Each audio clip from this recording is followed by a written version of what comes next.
واقعہ کربلا یہ کوئی اسلامی تاریخ کا ہی نہیں بلکہ تاریخ انسانیت کا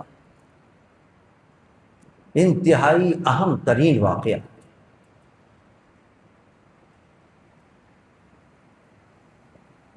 قرآن پاک میں اللہ تعالیٰ نے قیامت تک آنے والے بہت سے واقعات کا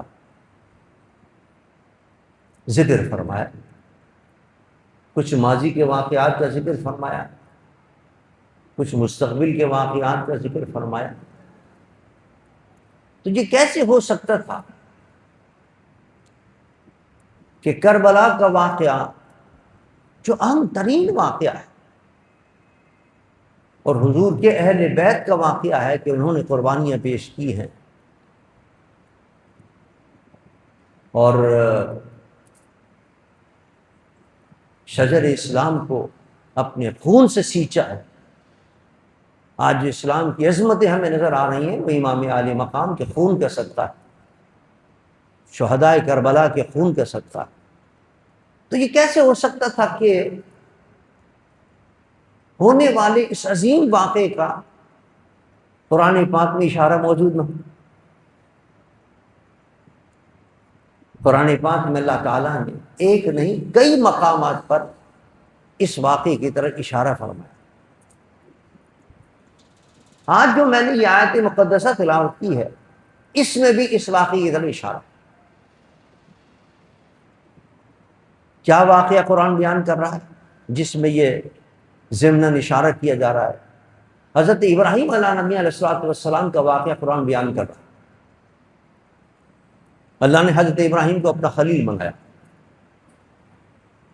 فرمایا واتخذ اللہ ابراہیم خلیلا، اور اللہ نے ابراہیم کو اپنا خلیل بنا لیا، اپنا دوست بنا لیا۔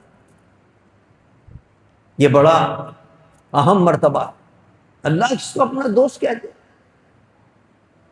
لیکن اس کے لیے پھر بڑی بڑی آزمائشوں سے گزرنا پڑتا ہے، بڑے بڑے امتحانوں سے گزرنا پڑتا ہے۔ اولاد نہیں تھی حضرت ابراہیم علیہ السلام، اللہ کی بارگاہ میں دعا کرتے ہیں رب ہب لی من الصالحین، اے اللہ مجھے نیک اولاد عطا فرما، دعا کر رہے ہیں۔ اللہ نے فرمایا کہ فَبَشَّرْنَاهُ بِغُلَامٍ حَلِيمٍ، جاؤ تمہاری دعا قبول کر لی ابراہیم ہم نے، اور ہم تمہیں ایک بڑا بردبار اور حلم کرنے والا لڑکا عطا کریں گے۔ دعا قبول ہو گئی، اللہ نے حضرت ابراہیم کو حضرت اسماعیل عطا فرما دیا۔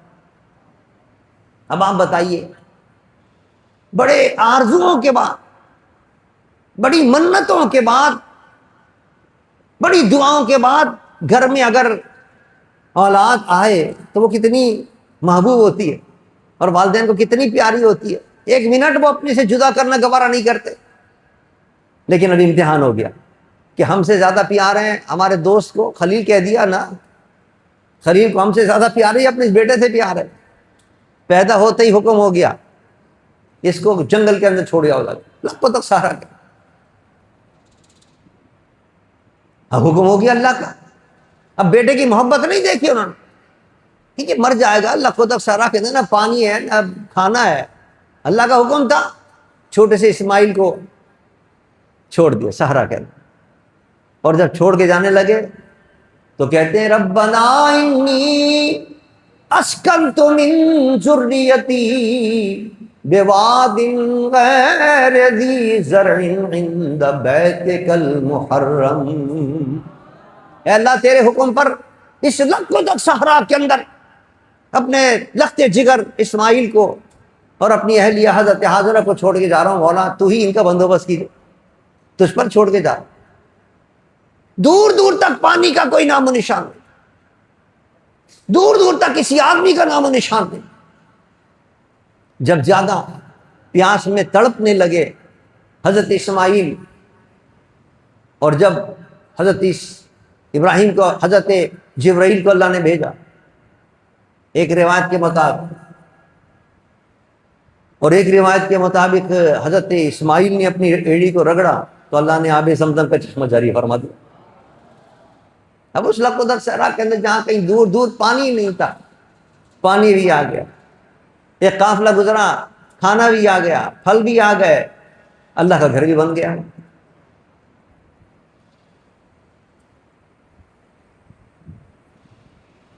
پھر امتحان ہو گیا، اس امتحان میں ابراہیم کامیاب ہو گئے۔ چھوٹے سے بچے کو چھوڑا تھا، بڑا ہو گیا بچہ، اب کتنا بڑا ہو گیا؟ فَلَمَّا بَلَغَ مَعَهُ السَّعْيَ قال انی ارى فی المنام انی اصبحک فانظر ماذا ترى۔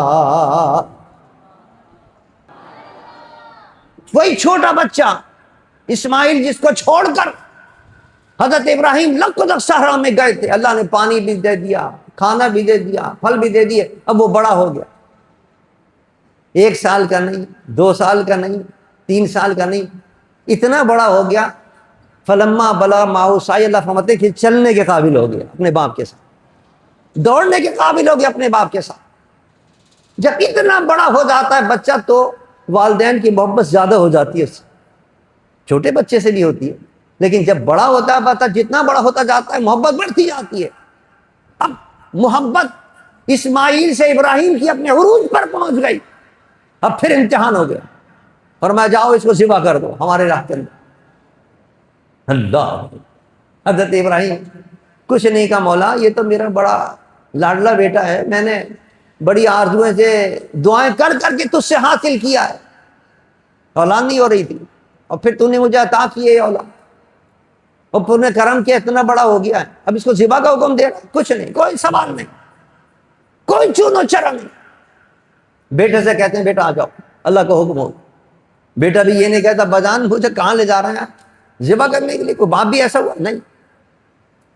بیٹا بھی ایک نبی کا بیٹا تھا، اور نبی کا خون اس کے رگوں کے اندر تھا۔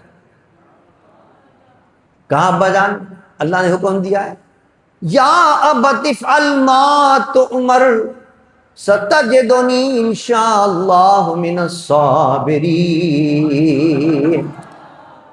ابا جان اللہ نے حکم دیا ہے، فوراً عمل کر لیجیے، دیر نہ کیجیے، اور میرا فکر نہ کریں، مجھے بھی آپ صبر کرنے والا پائیں گے، لیکن جب مجھے ذبح کریں تو آنکھ میں پٹی باندھ لیں، میرے چہرے کو ادھر کر دیں، لٹا دیں، سامنے چہرہ نہ ہو، کہیں ایسا نہ ہو محبت آ جائے ذبح کرتے ہوئے، باندھ دیں میرے ہاتھ پیروں کو، کہیں ایسا نہ ہو ذبح کرتے وقت اگر میرے ہاتھ پیر کھلے نہ ہو تو آپ اللہ کے حکم سے رہ جائیں۔ اللہ، رکھ دیا، چھری رکھ دی، چھری نہیں چل رہی ہے، پریشان ہے کہ اللہ کے حکم پر کیسے عمل ہو۔ آواز آتی، غیب سے آواز آئی، فنادیناہ ان یا ابراہیم قد صدقت الرؤیا انا کذالک نجزی المحسنین۔ ابراہیم کامیاب ہو گئے، تم امتحان دیا تھا، امتحان میں کامیاب ہو گئے، اور پھر کیا کہا، یہ ہے میرے تخلیق کا مولا، فرمایا ان ھذا لہو البلاغ المبین وفدیناہ بذبح عظیم۔ فرمایا یہ بہت بڑا امتحان تھا، یہ آیت کا ترجمہ ہے، یہ بہت بڑا امتحان تھا ابراہیم، اس امتحان میں تم کامیاب ہو گئے، اور دیکھو ہم نے اس اسماعیل کے بدلے کے اندر، اس کے فدیے کے اندر ہم نے ایک عظیم ذبح عطا کر دی تمہیں، ایک عظیم ذبیحہ عطا کر دی، اس کے بدلے میں بہت بڑی قربانی ہم نے کر دی تمہارے لیے، اور بنا دی تمہارے لیے کہ جنت سے ایک دمبا آ گیا، جنت سے ایک دمبا آ گیا، اور وہ ہم نے کیا نام ہے اس کے بدلے کے اندر یہ قربانی کی، یہ فدیہ ہے اسماعیل کی قربانی کا۔ اب دیکھیے یہاں مجھے جو آپ کو سمجھانا ہے، اور جو قابل غور بات ہے وہ یہ ہے کہ حضرت اسماعیل کی قربانی کے مقابلے میں اللہ نے ایک دمبا بھیجا ہے، ایک مینڈا بھیجا، اور اس دمبے کے لیے قرآن میں اللہ کیا فرما رہا ہے، وَفَدَيْنَاهُ بِذِبْحٍ عَظِيمٍ. اسماعیل کیا قربانی کا جو بدلہ ہے وہ بہت بڑا ہم نے ذبیحہ عطا کر دیا تھا، بہت بڑی قربانی ہمیں عطا کر دی. اب سوال یہ ہے، یہ قابل غور بات ہے، توجہ چاہتا ہوں آپ. حضرت اسماعیل اللہ کی نبی کے بیٹے ہیں، خود بھی نبی ہیں، اور ان کے قربانی کے مقابلے میں اللہ جو فدیہ لے کر آیا، جو فدیہ اللہ نے عطا کیا ہے دمبا، اس کو اللہ فرما رہا ہے یہ بہت بڑی قربانی ہے. بھائی حضرت اسماعیل کی قربانی بڑی تھی، یہ اس کے مقابلے میں ایک دمبے کی قربانی بڑی ہے، ایک مینڈے کی قربانی بڑی ہے. وہ جانور ہیں. اور یہاں ابراہیم کے بیٹے ہیں حضرت اسماعیل، اور ان کے قربانی کے بدلے میں اللہ فرما رہا ہے ہم نے بہت بڑی قربانی تمہیں عطا کر دی. یعنی یہ دمبا جو ہے وہ بہت بڑی قربانی ہے حضرت اسماعیل کے مقابلے میں. یہ مینڈا کی بہت بڑی قربانی ہے جس کو اللہ بہت بڑی قربانی عظیم کا اللہ فرمایا. آئیے اس کا جواب دیا علامہ اقبال رحمۃ اللہ تعالی. علامہ اقبال کہتے ہیں کہ اللہ اللہ بائے بسم اللہ پدر، اللہ اللہ بائے بسم اللہ پدر، اور معنیے ذبح عظیم آمد پسر. علامہ اقبال کہتے ہیں ارے یہ جو اللہ نے فرمایا ہے کہ ہم نے اسماعیل کے فدیے کے اندر، اسماعیل کے بدلے کے اندر بہت بڑا ذبح عطا کر دیا، بہت بڑی قربانی عطا کر دی، اس سے یہ دمبا مراد نہیں ہے، کربلا کے میدان میں حسین کی قربانی مراد. یہ ہے بڑی قربانی.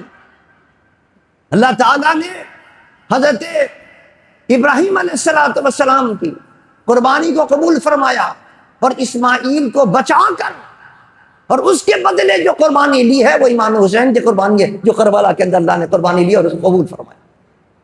اس کو عظیم فرمایا ہے، یہ ہے عظیم قربانی. اللہ. اور کیوں قربانی یہ کہتے ہیں؟ یہ راز ہے. فرمایا سر ابراہیم و اسماعیل بود، یعنی اجمال را تفصیل بود. وہ جو قرآن میں اللہ نے اجمالاً ہمیں فرمایا، اشارہ دیا ہمیں کہ میں اس کے بدلے کے اندر اسماعیل قربانی کے بدلے میں بڑی قربانی دینے والا ہوں تمہیں، تو فرمایا اس اجمال کی تفصیل کربلا کے میدان میں ہمیں نظر آئی. امام علی مقام کی جو قربانی ہے وہ ہے بڑی قربانی. اب یہ ہو سکتا ہے کسی کے ذہن میں یہ خیال پیدا ہو کہ بھائی حضرت اسماعیل جو تھے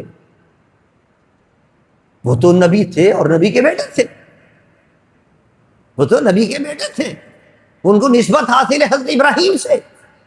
اس کے مقابلے کے اندر اگر ہم یہ بھی مان لیں اور تسلیم کر لیں کہ حضرت امام حسین رضی اللہ تعالیٰ عنہ کی یہ قربانی ہے اور اس کو اللہ تعالیٰ ذبح عظیم فرما رہا ہے، اس کو عظیم قربانی فرما رہا ہے، تو حضرت اسماعیل کے مقابلے میں یہ بڑی قربانی کیسے بنے گی؟ اس لیے کہ وہ تو حضرت ابراہیم کے بیٹے ہیں، وہ تو ایک نبی کے بیٹے ہیں، اور حضرت امام حسین رضی اللہ تعالیٰ عنہ نبی کے بیٹے تو نہیں ہیں. اس کا جواب دیتے ہیں علماء کرام. علماء فرماتے ہیں وہاں تو صرف ایک نسبت ہے کہ وہ حضرت ابراہیم علیہ السلام کے بیٹے تھے، حضرت اسماعیل علیہ السلام، اور یہاں تو حضرت امام علی مقام رضی اللہ تعالیٰ عنہ کو ایک نسبت نہیں، تین نسبتیں حاصل ہیں. حضرت مولا علی کرم اللہ وجہہ کے لخت جگر اور نور نظر ہیں، جنت کی عورتوں کی سردار حضرت بی بی فاطمہ زہرا رضی اللہ تعالیٰ عنہ کے لخت جگر اور نور نظر ہیں، اور محمد مصطفیٰ کے نواسے بھی ہیں. قربان جاؤ، دو تین نسبتیں. اور نسبتیں بھی کیسے؟ میرے مصطفیٰ نے فرمایا اللہ یہ جو فاطمہ کا بیٹا ہے نا یہ میرا بیٹا ہے، حضور نے اپنا بیٹا فرمایا، اور بیٹا بھی کیسا، کتنا محبوب بیٹا کہ حضور اگر سجدے کے اندر ہو اور وہ بیٹا اگر حضور کے زانو مبارک پر، حضور کے کمر انور پر، پشت انور پر اگر بیٹھ جائے آ کر، تو حضور اپنے سجدے کو لمبا کر دیا کرتے۔ حضرت امام اعلی مقام رضی اللہ تعالیٰ عنہ کی نسبت بھی کتنی اعلیٰ نسبت، وہ حضرت ابراہیم کے بیٹے ہیں۔ یہ ان کو بیٹا کون کہہ رہا ہے؟ جو نبیوں کا بھی امام، امام الانبیاء محمد مصطفیٰ صلی اللہ علیہ وسلم، اس کا اپنا بیٹا فرما رہے ہیں، اور فرمایا جتنی نسل میری چلے گی وہ اسی بیٹے سے چلے گی۔ یہ دنیا کا نرالا دستور ہے کہ نسل چلتی ہے بیٹے سے، لیکن فرمایا میری نسل چلے گی فاطمہ سے، اس لیے کہ فاطمہ کا جو بیٹا ہے حسین، اس سے میری نسل چلے گی، حسن اس سے میری نسل چلے گی۔ حضور نے اپنا بیٹا فرمایا جس کو، اور صرف بیٹا نہیں فرمایا بلکہ علماء فرماتے ہیں کہ حضور کے جو شبیہ اور مثال تھی اور مشابہت تھی اگر کسی کے اندر، تو امام حسین رضی اللہ تعالیٰ اپنا شبیہ بنا کر گئے۔ کیوں بنایا اپنا شبیہ؟ اس لیے بنایا اپنا شبیہ تاکہ پتہ چلے کہ یہ نسبت بڑی قوی نسبت ہے، یہ بڑی نسبت، بڑی اعلیٰ نسبت ہے۔ حضور کو اتنا پیار تھا امام علی مقام رضی اللہ تعالیٰ عنہ سے، اور اس امام نے حضور کے لخت جگر اور نور نظر میں قربانی پیش کی ہے۔ کہتے ہیں یہ اس خواب کی تعبیر ہے جو حضرت ابراہیم علیہ السلام نے خواب دیکھا تھا ذبح کرنے کا، اس کی تعبیر اب کربلا کے اندر ہوئی ہے، انہی کی اولاد کے اندر ہے۔ یہ بھی حضرت ابراہیم علیہ السلام کی اولاد کے اندر ہے میرے آقا، اور میرے آقا کی اولاد کے اندر امام حسن امام حسین رضی اللہ تعالیٰ عنہ۔ تو وہ جو خواب دیکھا تھا اس کی حقیقی تعبیر جو ہے وہ کربلا کے میدان کے اندر ہوئی ہے کہ انہوں نے اپنی جان دے کر ملت ابراہیمی کو تازہ کر دیا۔ حضرت ابراہیم علیہ السلام کا یہ جو ہمارا دین ہے اس کو ملت ابراہیمی کہتے ہیں، یہ دین ابراہیمی کہلاتا ہے۔ اس دین ابراہیمی کو اگر عروج حاصل ہوا ہے، عظمت ملی ہے، تو امام عالی مقام کی کربلا کے اندر قربانی کا صدقہ ہے۔ اسی لیے علامہ اقبال کہتے ہیں کہ خون او تفسیر این اسرار کرد، خون او تفسیر این اسرار کرد، اور ملت خوابیدہ را بیدار کرد۔ سوئی بھی قوم تھی، اسلام سے بیگانہ ہوتے جا رہے تھے، اگر اس قوم کو جگایا ہے اور اس قوم کو صحیح راستے پر لائے ہیں، اپنے جانا جان کے صحیح دین پر اگر لائے ہیں، تو وہ امام حسین کا وہ خون ہے جو کربلا کے اندر بہا، اس کا صدقہ ہے کہ آج ہم اور آپ صحیح دین پر قائم ہیں۔ ورنہ اگر امام علیہ مقام رضی اللہ تعالیٰ عنہ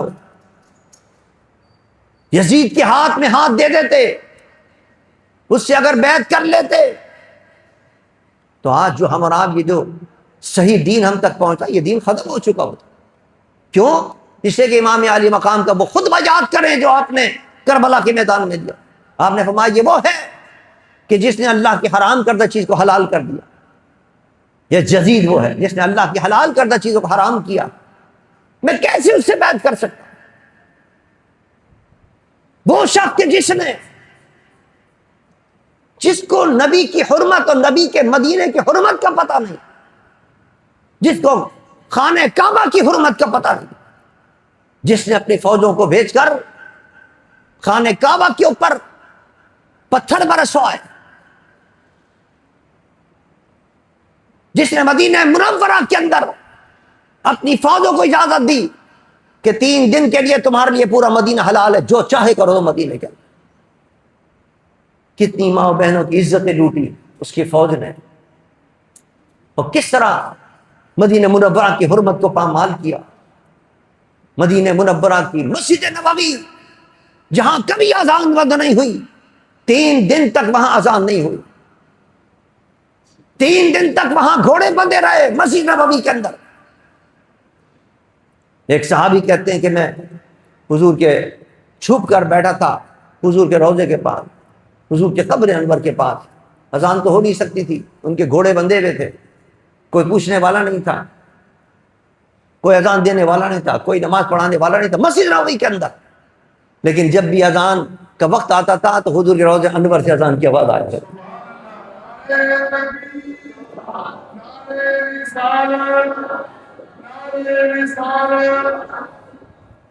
اب آپ بتائیے ایسا بدبخت شخص یزید کے جس نے اہل بیت اطہار پر اس طرح کے ظلم کے پہاڑ توڑے اپنی فوج کے ذریعے، اگر اس کی کوئی اچھائی کرے گا تو مسلمان کب برداشت کرے گا؟ اسی لیے یہ ہنگامے ہوتے ہیں، اسی لیے لڑائیاں ہوتی ہیں، جھگڑے ہوتے ہیں، اور یہ دشمن کی سازش ہے ایسے لوگوں کو پیدا کیا جائے کہ جو نام یزید کی تعریف کرے۔ کوئی کہتا ہے یزید امیر المومنین، تو معاذ اللہ، کوئی کچھ کہتا ہے، کوئی کچھ بکواس کرتا ہے، تاکہ مسلمانوں کے دل مجروح ہوں، جن کے دلوں میں اہل بیت اطہار کی محبت ہے، جو امام حسین سے محبت کرتے ہیں، جو کربلا کے مظلوموں سے محبت کرتے ہیں، جب ان کے سامنے اس ظالم کا ذکر کیا جائے گا تو پھر وہ کیسے برداشت کریں گے؟ غمزدہ نہیں ہوں گے، پریشان نہیں ہوں گے مسلمان؟ لیکن نہیں، یہ سازش ہے کہ مسلمانوں کو آپس میں لڑایا جائے، اور لڑانے کا طریقہ یہی ہے کہ یزید کی تعریف کرنے شروع کر دو، یزید کی تعریف ہوگی، پھر مسلمان بھڑکیں گے اور پھر لڑائی شروع ہو جائے گی۔ یہ ذمہ داری ہے حکمرانوں کی، ایسے لوگوں کو پکڑیں، جیلوں میں ڈالیں، ان کو سزا دیں کہ جو مسلمانوں کے درمیان انتشار پیدا کرتے ہیں اس قسم کی باتیں کر کے اور افتراق پیدا کرتے ہیں۔ 1400 سال کے اندر پوری امت متفق رہی ہے کہ یزید ظالم تھا، اس نے اہل بیت اطہار پر ظلم کے پہاڑ توڑے ہیں۔ آج اگر اس کے محبت کرنے والے کوئی پیدا ہو گئے ہیں تو ان کو یہی کہا جائے اللہ ان کا خاتمہ یزید کے ساتھ کرے، چونکہ میرے آقا نے خود فرمایا المرء مع من احب، حضور نے فرمایا جو جس سے محبت کرتا قیامت کے دن اسی کے ساتھ اٹھایا جائے گا۔ ہم امام حسین سے محبت کرتے ہیں، وہ جنت کے سردار ہیں، انشاءاللہ ہم بھی ان کے قدموں کے صدقے جنت میں جائیں گے۔ اور جو یزید سے محبت کرتے ہیں اور جو یزید کی طرفداری کرتے ہیں اور یزید کی تعریف کرتے ہیں، ان سے کہہ دو میرے مصطفیٰ نے فرمایا کہ جو جس سے محبت کرتا ہے وہ اس کے ساتھ جائے گا، وہ نبی کے اولاد اور نبی کے اہل بیت کی دشمنی کی وجہ سے وہ جہنم کے اندر جائے گا، تم بھی اس کی محبت کی وجہ سے تم بھی جہنم کے اندر جاؤ۔ اللہ بچائے ایسے عقیدوں سے، ہم اہل سنت والجماعت کو صحیح عقیدے رکھنے کی توفیق عطا فرمائے۔ یاد رکھیے یہ جو محبتیں ہماری یہ قیامت کے دن کام آئیں گی ہمارے، چونکہ میرے مصطفیٰ کی دعا ہے۔ حضور نے فرمایا اللہم انی، دونوں سامنے موجود تھے امام حسن اور حسین، اور حضور دعا کر رہے تھے اللہ کے لیے، اللہم انی احبہما فاحبہما واحب من یحبہما، اے اللہ میں ان دونوں سے پیار کرتا ہوں، یہ دونوں میرے پیارے ہیں، میں ان دونوں سے محبت کرتا ہوں، اے اللہ تو ان کو بھی اپنا محبوب بنا دے۔ اور صرف ان کو نہیں، الفاظ دیکھیے میرے مصطفیٰ کے، فرمایا اللہ ان کو بھی اپنا پیارا بنا، ان کو بھی اپنا محبوب بنا، دونوں کو، اور جو ان دونوں سے محبت رکھے اس کو بھی اپنا پیارا بنا۔